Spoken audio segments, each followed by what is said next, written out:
Who are you? That's a question that frequently pops into our minds.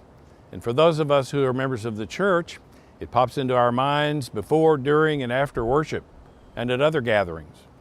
Of course, who you are is more than your name, but your name is a starting point.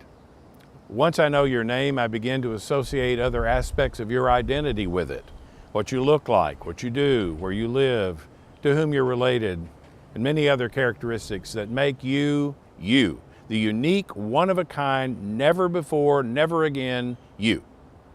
When I hear your name, I recall lots of information about you and my relationship with you. Names are little bridges we cross over in our relationships one with another.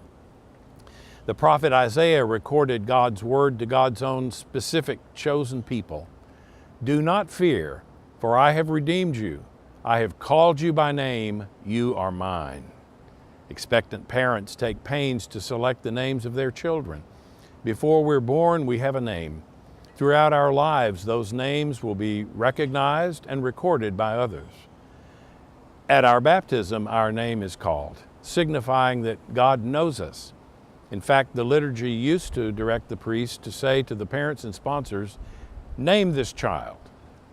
As we mature, we learn that having our name attached to something can be very good or perhaps very bad. The other evening on the news, veteran journalist and native Houstonian Dan Rather was being interviewed about the devastation caused in his hometown by Hurricane Harvey.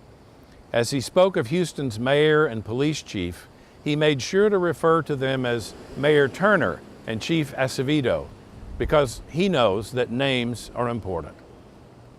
When we say we know our neighbors, we mean that, among other things, we know their names. When we send a letter, a sympathy note, or a thank you note, we address the recipient by name. Names are important. And so that's why we want to foster community and build relationships at St. Andrew's Cathedral.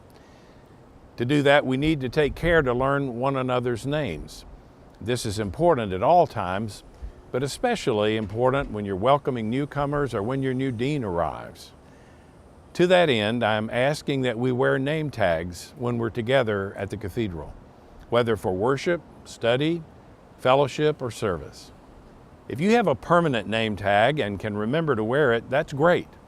But if you're like me, those permanent name tags are often in the jacket I didn't wear to church that day. So we're going to provide plain paper name tags and bold Sharpie pens at the entrance to each gathering place, so you will always have a name tag. Who are you? If you'll wear a name tag, it won't be long before I know the answer to that question, and so will others. I'll see you in church.